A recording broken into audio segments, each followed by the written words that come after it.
Farah, kalau winter ni hari-hari snow ke? Farah, winter ni dari bulan berapa ke bulan berapa? Farah, hari ni ada snow ke? Farah, snow tu licin ke? Nak pakai kasut apa? Nak bawa apa? Baju berapa lapis? Bila winter dekat Korea ni Farah?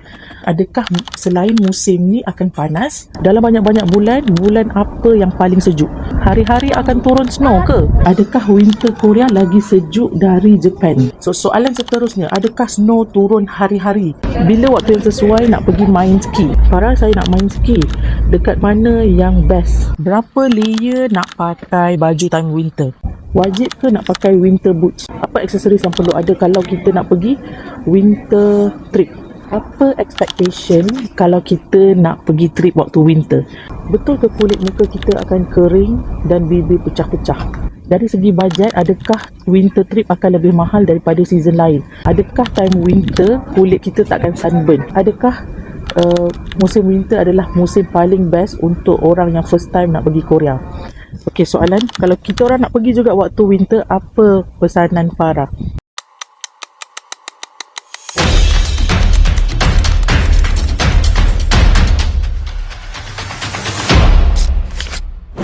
Hai, Assalamualaikum. Welcome back to my channel.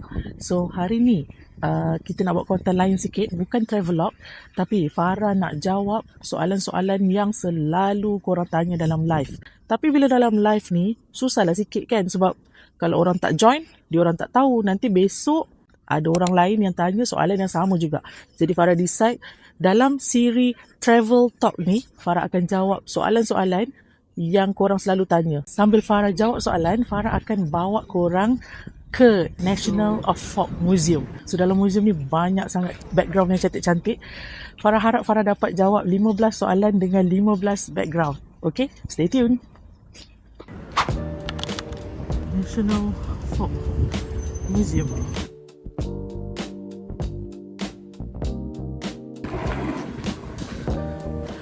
Nice.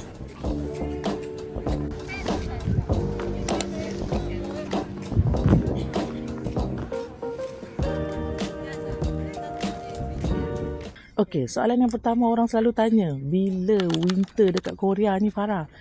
Okey, so untuk korang yang tak tahu, winter dekat Korea ni bermula dari Disember hingga March. Okey, di mana suhu dia lebih kurang negatif 15 hingga ke 5 degree Celsius.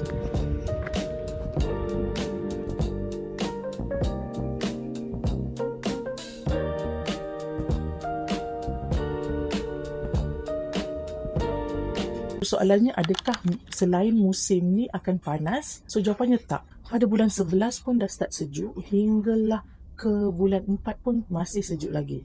So yang musim selain daripada yang Farah mention ni, semuanya musim panas. Soalan, dalam banyak-banyak bulan, bulan apa yang paling sejuk? Okey, jawapannya pertengahan bulan 1 hingga pertengahan bulan 2 adalah peak winter. So pada masa ni kekerapan snow tu akan lebih banyak daripada masa sebelumnya lah. Kalau korang nak main ski pun pada waktu ni yang paling best. So Farah dapat printed gambar kamera dulu-dulu.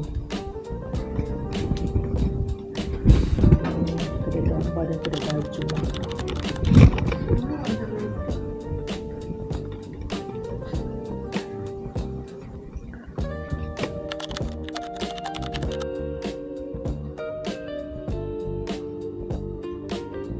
Okey, soalan, adakah winter Korea lagi sejuk dari Japan? Okey, mengikut pengalaman Farah, kalau nak compare dengan Tokyo ataupun Osaka di Japan, sebenarnya Seoul di Korea lebih sejuk. Dan sejuk di Korea ni lebih menggigit lah. Tak boleh compare dengan Sapporo ataupun Hokkaido di Japan lah. Ini kalau sekadar town, main city lah. Jadi kalau betul-betul korang nak main salji, either korang pergi ke Sapporo ataupun korang boleh pergi Seoul. Seoul ada salji, Tokyo tak ada salji. So soalan seterusnya, adakah snow turun hari-hari? Okey, jawapannya snow bukanlah hari-hari turun. Okey, snow ni macam hujan. Ada masa dia turun, ada masa dia tak ada. So macam Farah ni pun pengalaman Farah untuk kali ni, hari ke-15 Farah kat sini baru snow turun. Pada masa ni, hari ni yang Farah buat video ni pada 15 bulan 1, baru sekali snow yang Farah dapat rasa.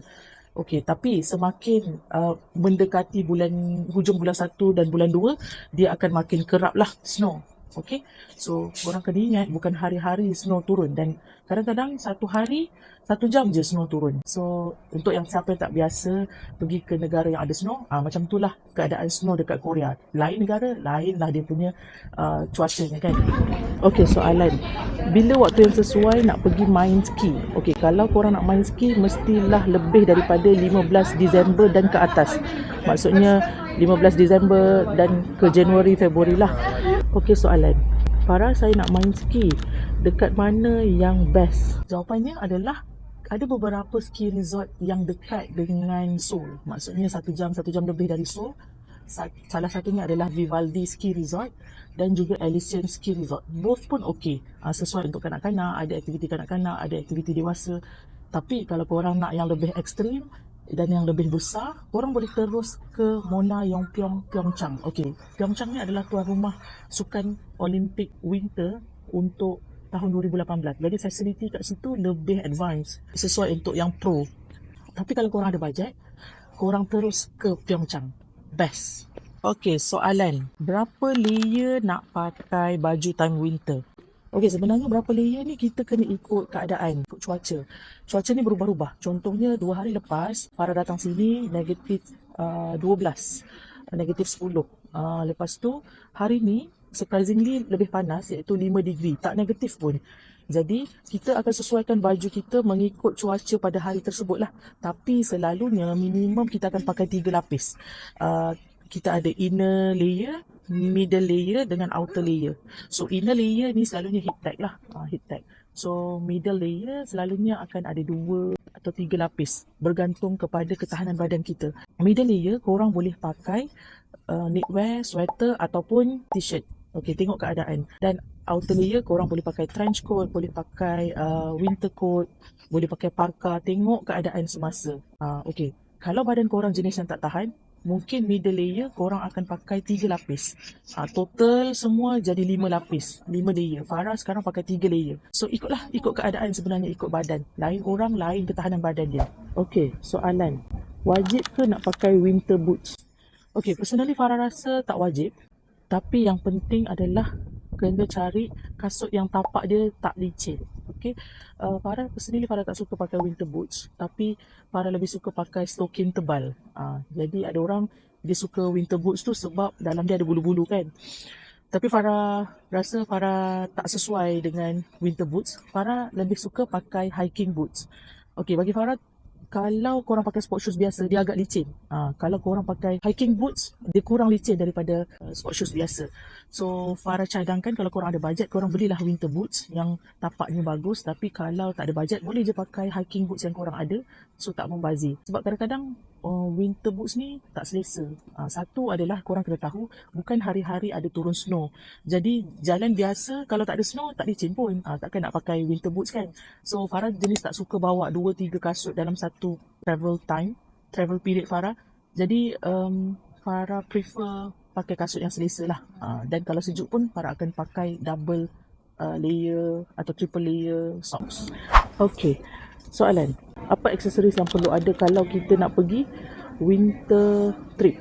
Alright, first kali korang kena tahu kenapa kita kena pakai aksesoris tu. Yang pertama, telinga kita, leher kita dan muka kita akan sejuk. Jadi aksesoris yang sesuai, korang mungkin boleh pakai ear muff yang bulu-bulu macam headphone tu, ataupun muffler, ataupun dia ada macam topi yang sarung, knitted lah. So boleh pakai. Ada banyak aksesoris kat sini, dan mungkin Farah rasa the best adalah korang beli kat sini je, sebab lebih banyak yang trendy dan tidaklah mahal sangat. So macam Farah beli ni, muffler ni dalam RM20 je dekat sini, dekat 6 Diamond Market, 7,000 won. So Farah suka pakai muffler sebab boleh adjust. Kalau Farah tak tahan, Farah akan tarik macam ni, dan tutup telinga dan muka sekaligus lah. Tapi kalau korang suka beli aksesoris berbeza-beza, korang boleh belilah head muff, muffler dan apa-apa yang sesuai untuk cover muka, cover leher dan cover telinga. Ini 3 tempat paling sejuk korang akan rasa lah.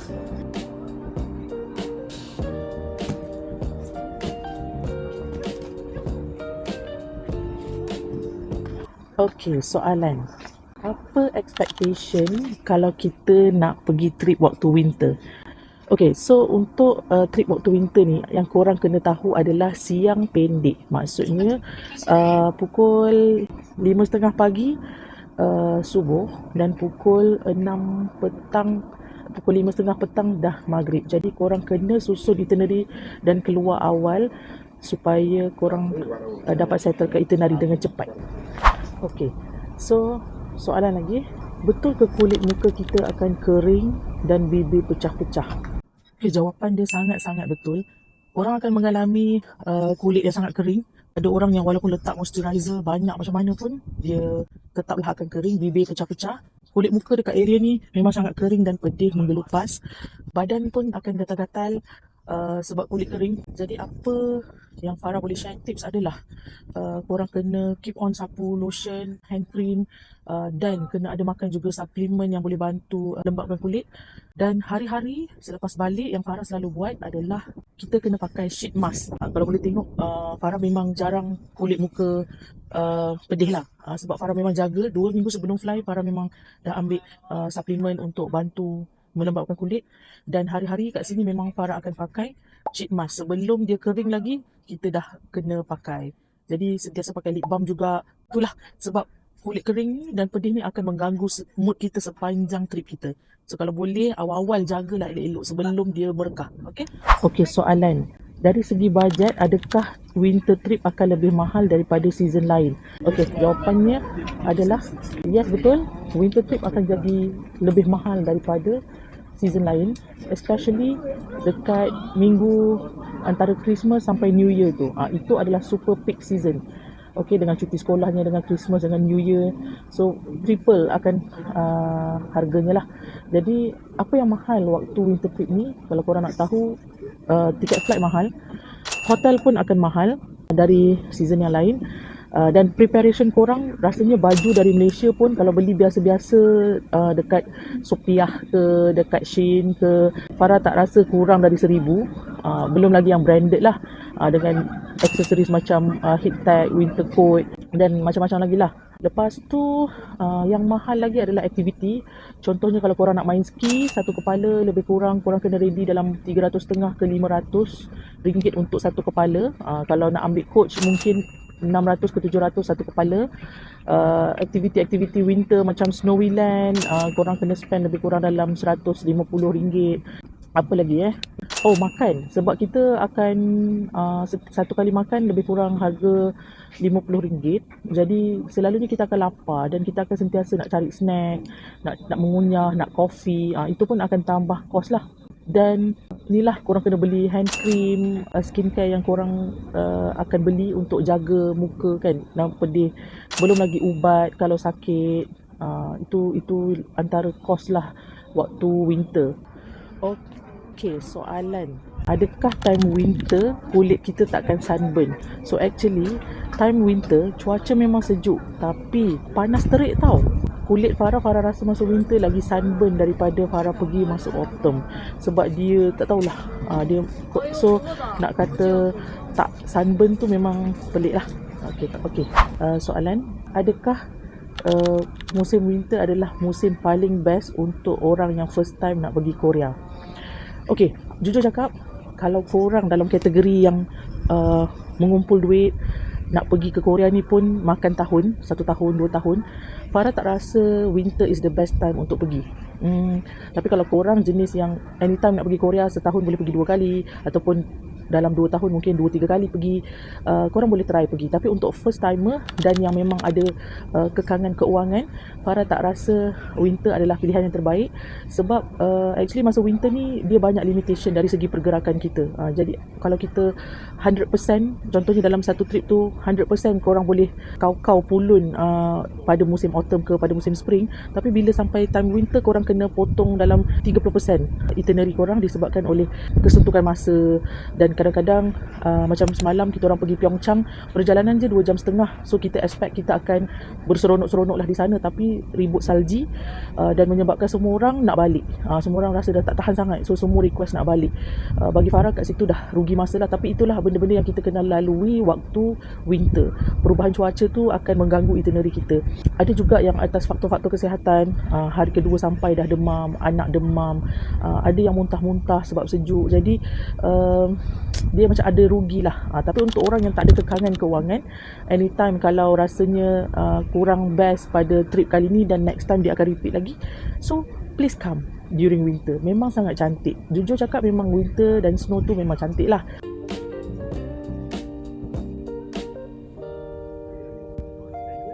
Kehidupan ayam.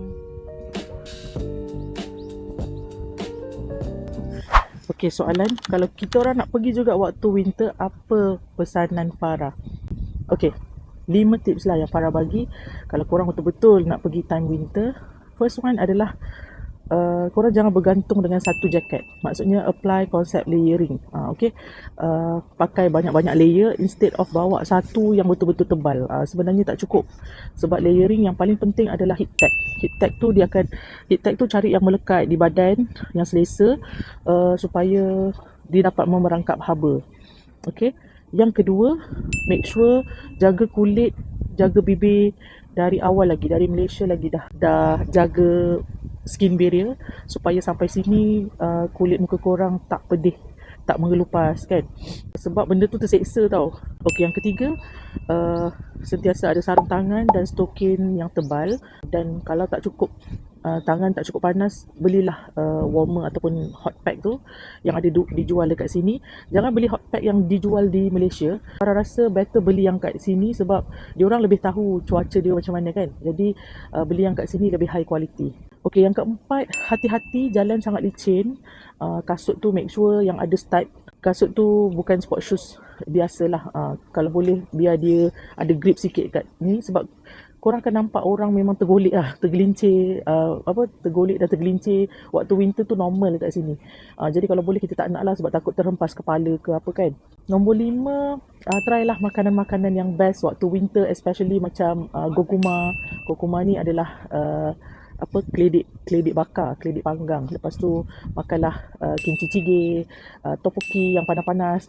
Itu banyak makanan street food yang best boleh ditry waktu winter.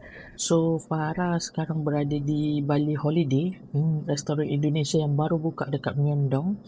So kalau ikutkan dalam minggu ni 4 kali dah. Ini kali keempat Farah makan kat sini dalam 1 minggu. Sebab Farah rasa sedap gila-gila punya sedap. Dia punya makanan level-level macam kalau kita pergi makan sendiri dekat Jakarta. So nasi padang dia memang sedap, masakan Nusantara yang lain pun sedap. Memang sedap lah, dan korang kena makan ni. Ini Farah suggest nasi iga bakar ni. Daging dia, kambing dia sangat lembut dan juicy sangat-sangat, dan dia punya perapan pun memang sedap. Dan yang penting, makanan kat sini murah. Nasi kambing bakar ni hanya 16,000 won sahaja. Kalau korang tahu makanan Korea ni yang halal, kalau nasi goreng biasa-biasa 15,000 won lah. Tapi dia memang murah. So korang kena datang sini.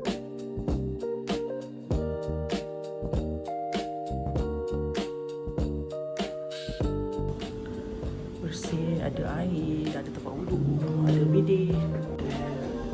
Selesa lah, cantik kan. Singkir dia pun. So sebagai penutup, trip winter ni sangat best. Best gila kalau korang betul-betul prepare. Tapi kalau korang tak prepare, trip ni akan jadi trip korang yang paling disaster. Bye, jumpa lagi.